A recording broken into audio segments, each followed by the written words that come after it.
The production of this program is made possible thanks to the support of the following and viewers like you. Success in business requires more than just hard work. It demands a holistic approach that integrates both personal well-being and an organization's performance, says Klaus Kleinfeld in his new book, Leading to Thrive.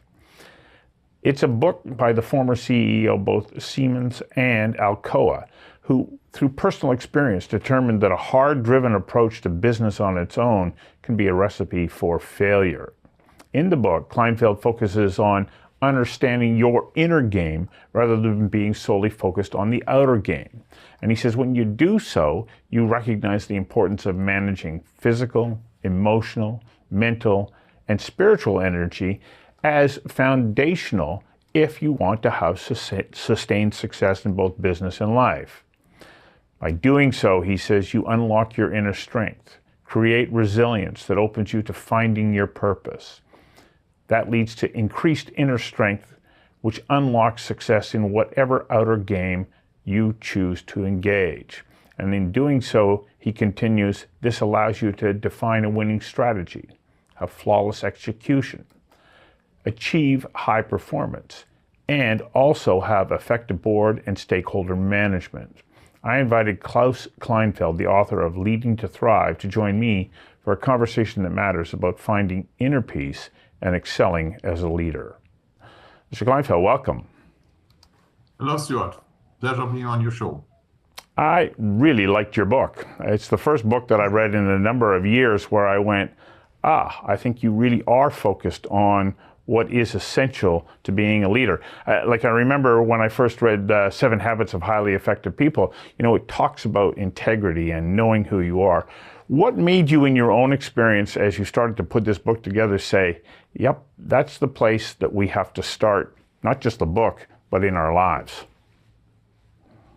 Lots of things, this doesn't come as one chunk that falls on your head one day, this comes to a bunch of experiences. I'm as you know, a practitioner, so all the things that I say in there, I tried out. So let's start to chop the elephant, So the first thing is I was a big fan of effectiveness and getting stuff done, because as a leader, it's all about performance. So performance was the thing that mattered, being brought up in Germany, it's all about discipline, you plow through, you do it. So I was a fan of time management, rigid time management, until I realized one day that plowing through and hitting your energy reserves, and basically not having enough energy is not the best of all methods. I realized that it's all about energy. And when you are a leader particularly, you have to be energized yourself to energize others to make them do what you want them to do, So that was one fundamental understanding.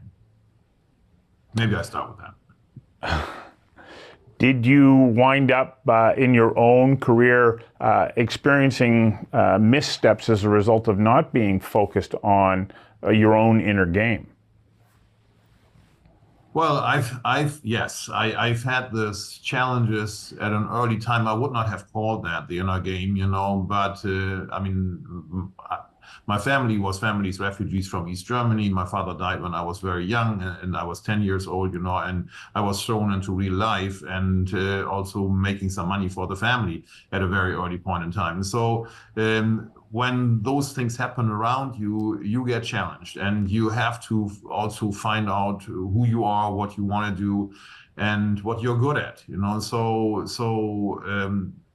those challenges have been real throughout all of my life. At the same time, I always realized that there's only one life, So somehow that was clear to me from relatively early on, and I never believed in this, hey, here's work and there's life and work-life balance. I thought it's all one, and I lived by the principle I either love it, and I'll change it, or I leave it, and if I realized that I couldn't change it, I would go to leave it, So that's a principle that I've always followed. It requires a fair bit of courage. Not everybody feels confident that they can leave one endeavor and that the other will magically appear. What gave you that inner confidence that you could walk away from one thing if it wasn't working? That is a very good question, and I don't think I know the full answer until today, but I do reflect on I did make these decisions already at a very, very early age on. And I think my recollection was when you're confronted with death around you, you realize there is an end to this life. It's not like, oh, you do this, you do it for a little while, and then you can do something else. You realize time is ending at a certain point in time. So for me, it was essential, that I do with my life, what I feel has purpose, what I feel that it's valuable, and so I think that question was on my mind all the time, and in a way also the understanding, rather than wasting it here and getting potentially mistreated or not valued, I'd rather find my path somewhere else. And I had the confidence, partially also through, I'm a strong believer, I have to say, it's partially through the strength that comes from believing that I will be guided to find the right path. And that's what happened. The production of this program is made possible thanks to the support of the following and viewers like you. Do you think that sense of being guided came through some, inner faith? I don't know whether or not it was from a spiritual or a religious background, but this faith that there is maybe a higher calling for you. I wouldn't call it a higher calling. It comes more from that there is a source that of wisdom, of energy, that provides guidance to you. And yes, I am a strong believer, and that really came when you lose your father and your life gets thrown around at that time. You ask yourself, why did it happen to me? What happened? Why did it happen? Why me? And you suddenly find strength in the belief in a higher being, So, and you can call it whatever you want. I mean, I wish to no one that you will be thrown into dark times, but I can only tell you, and I also say it in the book. I mean, it will help you very strongly to get through dark times, and in a way it's aligning yourself with your own values in a very strong way. I mean, purpose, I always say, is like what a laser does to light. It focuses you around something, and that's what purpose does to energy. Well, I can appreciate that. I lost my mother when I was very young, and I remember asking myself in the days after she left, well, if all you do is die, what's the point of anything? And it took me a while of personal searching, and I note that you refer to Viktor Frankl's book, Man's Search for Meaning, to come across his book, which helped me. You quote quite a number of philosophers. Do you believe that it's important for people especially who aspire to leadership positions, that they study the works of philosophers because it can help them find their own inner meaning? At that point in time, I was more referring to my own journey, because this concept of purpose is so important for life. I think you seem to have gone through a similar experience yourself. You ask yourself, what am I here for? What do I want? Who am I? So, and I struggled with this concept. I don't think I have fully solved it until today. So when I decided to write a book about it, I said, well, let me put in there the different paths that society has come up with, because in reality, purpose has been a common theme of mankind as long as it exists. So it's not that we have the first discussion around this. A lot of very smart people have thought about it, and societies have been formed around certain purposes. Religions have been formed around this. So I thought, I don't have the answer to it. I can offer, I call it a ride through space and time, so I offer different perspectives. And it doesn't mean that you have to just take one. I also think that you can basically take the best out of whatever you think suits you. But I would highly recommend take one, so instead of dabbling and avoiding this question, don't avoid it, go for it, and it doesn't, if always keep in mind, if you feel that it's not fitting, you can change it. That's the beauty here. Same, by the way, with spirituality and belief. If you feel that this is not suiting you, okay, fine. You don't have to stick with it. You have a free choice. The production of this program is made possible thanks to the support of the following and viewers like you.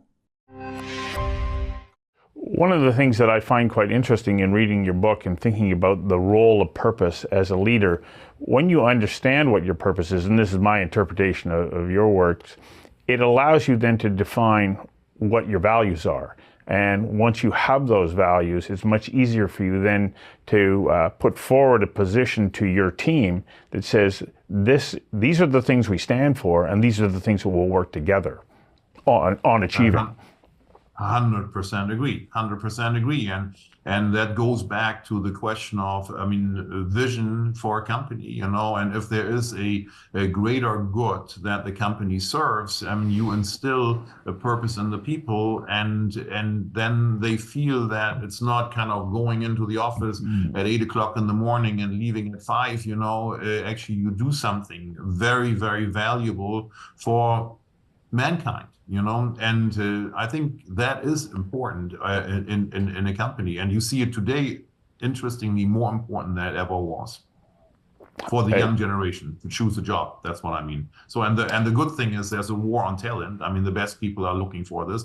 And that's why the old kind of industrial model, where you had repetitive work and where you could actually renege on purpose and say everybody comes in, you twist this thing, you pull this lever, and you're exchangeable.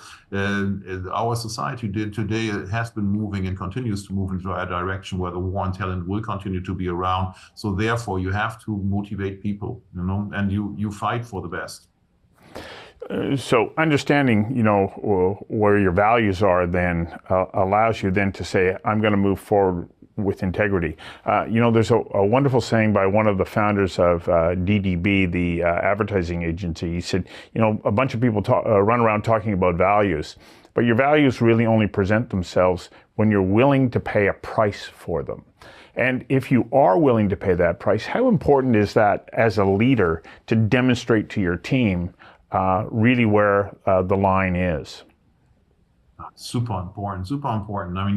I have a chapter on the book about, one of the most difficult things that I've seen people struggle with, if you have a leader in your company, who is a top performer, but you somehow realize that it's a person who kicks down and kisses up, and does not follow, cuts corners, and does not follow necessarily the values that you want the companies to stand for. However, he or she is the best performer, and the performance impacts also your paycheck in a very positive way. So now you are in this, what some people consider a dilemma, do I fire the person to get the culture going and basically not just do sweet talk, but have my actions show what I've been saying, or do I close my eyes, look the other way, and let the person go? My clear recommendation is get the person out and in a very public way, make it visible to the employees that you are not tolerating. No performance justifies a breakage of values, period. As you're saying that, I'm reminded of Jim Collins' book, Good to Great, where he talks about make sure you have the right people on the bus in the right seats. And if you don't, the rest of the team starts to wonder about you as a leader. Yes, for right reasons, though. Exactly. Yeah. Well, how important is it that you are able to demonstrate all of that, especially in a climate where talented people have choices and they will choose the team that they want to be a part of, and you have to be demonstrating that you align with their values, not necessarily the other way around? Well, it's a self-selection in a way, so I don't think that you should artificially choose values that are not the values that help the performance of the company. I think this has to be aligned, and it's not that everybody follows the same ideas. And just keep in mind, I mean, the values are a broad concept, so when you have values, you can still apply them to a ton of different things. So I think that the overlap in terms of what values do you consider are values that drive performance and attract people, that set of values is a set that's not that difficult to use. I've never run into this situation, to be honest. I've never had the feeling that I had to think about not pursuing certain values to not get great people. I think the opposite was rather the case, where I felt that if I don't make clear, these are my values, this is what we stand for, that was much more important. The production of this program is made possible thanks to the support of the following and viewers like you. I sense that you're quite a tennis fan because I note that you make reference to Novak Djokovic and Rafael Nadal and Roger Federer, Serena Williams, and so on. And you talk about adopting a champion's mindset, but also their dedication to taking care of their body. Let's talk a little bit about a champion's mindset. What does that look like? Well, it's not really the champion's mindset. Let me get this thing away here. So it's not about the champion's mindset. It's more about they learned in a very, very early way, early phase, that we had a phase where all these great guys like Agassi, you may remember, we're old enough to remember Agassi. Agassi was a star. He shot up. He was fantastic. And then he burned out. Boom, crashed. And then he came back. So what happened? And when you look into the tennis side, you see that the top players are much older than they used to be. Whereas in business world, they burn out faster. So that's what I found intriguing. And I realized that what they are doing is they are not just looking at their body. They've done that for a long time. But they realize that on the court, they show up with their whole self. And that means it's the body, it's the emotional side, it's the mental side, and it's the spiritual side. And all of this together, forms their complete capabilities of having energy, preserving energy, and it comes through in the most interesting fashion today when you look at what they do during the serves. The Tennis Association allows 20 seconds between serves. Everyone has their own kind of power routine where they rehearse in their mind, reset themselves, re-energize, and then they are ready for the next serve, and the past is in the past. Well, I think that is part of a champion's mindset, to be able to go, okay, this is done. Nothing I can do about it. I'm now resetting and focusing. And you talk about the need to find your own reset. It is vitally important, isn't it? It is important, but that's just one aspect of the recharging. One thing also, I mean, when you go through the four energy sources, I mean, physical is relatively well understood by most people these days, So, but then when you come to the emotional side, people are awed very often when I tell them that the emotions, they are in charge of their own emotion. Nobody can impose an emotion on you. The emotion is created inside of you. That some outside forces make you think of that. And a tennis player has that situation that another player tries to provoke them. So now the question is, are they capable of basically staying calm, ignoring that, and not having energy to be drained from that? Mental energy is a lot about focus. What do you focus on? Do you focus on the lost balls, or do you focus on those ones that went in? And do you focus on opportunities, or do you focus on challenges in businesses? Then on the spiritual side is, how do you feel when you feel this job makes me aligned with my value? I get to my life's purpose, compared to, it's a job that pays well, and I somehow have to count the days until I retire, or find a better job. As you were describing about, how do I respond to this and that, I thought about that great moment in Viktor Frankl's book, Man's Search for Meaning, where he says, you can't control what happens to you, but what you can control, the only thing that you actually have any control over, is how you choose to respond. I struggle with that one quite a bit.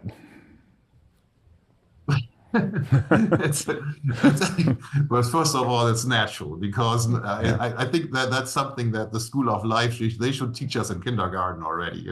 I think it would make it a lot easier. One simple way, is that you learn about the strength of breathing. Breathing is one of those things that comes natural to us. Otherwise, we will be dead. But it controls so many things. So one recommendation that I have is that you basically, number one, distract yourself by not necessarily listening to this, not letting this come into yourself. So not digesting it intellectual, just looking at it. This is an outside view. This has nothing to do with me. And you're at the same time controlling your breathing, and just focusing on your breathing in, breathing out. You can do that in any situation. Nobody will actually notice that. And you will see the wonder of breath getting you into a calm state. If you have a watch that measures your heart rate, you will see that you can really bring your heart rate down, even though somebody is throwing crap at you. It's actually not that difficult, really not that difficult. You just have to learn that you defocus your mind instead of listening to the other side, who has nothing better to do than to provoke you. You now listen into your body and you control your breath, and you bring it in, bring it out like a wave going through your body, and you feel great. I guarantee you. Money back guarantee. Well, because we can't go into your entire book and we're going to start to run out of time, one point that I value is that you're not just saying, okay, well, if I can conceive it, I can achieve it. You also say, no, you have to work. You actually have to put in the work. And it's about finding that right balance in your own life. I like the fact that you go, let's take this idea of work-life balance and figure out what that means to you rather than some preordained formula from outside. 100% agree. It's the work-life balance is an industrial concept. I think in the pre-industrial world, when we were hunters and gatherers, look, we had to go out and hunt to live. So it was never. I don't think they ever saw it as, hey, there's work and there's life. So I think it was all connected, all one. So, and I think we are in the post-industrial world. I strongly believe that. So we should throw off these limitations and say, how do we best integrate this? And it's very well doable. One thing, I think one misconception is very often that people think the same amount of time that you put into something is needed to refresh. That is not the case. There are lots of capabilities, lots of routines, how you can very quickly refresh, like the 20-second routine between the balls and tennis. There's a lot of these tricks, like the breathing, like some neuro-linguistic programming stuff, that all kind of top high-performing teams are using. So a lot of things not that difficult to learn. I would highly recommend that, and that's basically tricking the system. Well, Mr. Klaus Kleinfeld, thank you for taking the time today to give us a glimpse into this remarkable book that you've written, one of the best that I've read in years, Leading to Thrive. I thank you very much for your time and also for putting your thoughts to paper and publishing that book so that we can all enjoy it. Thank you very much, Stuart.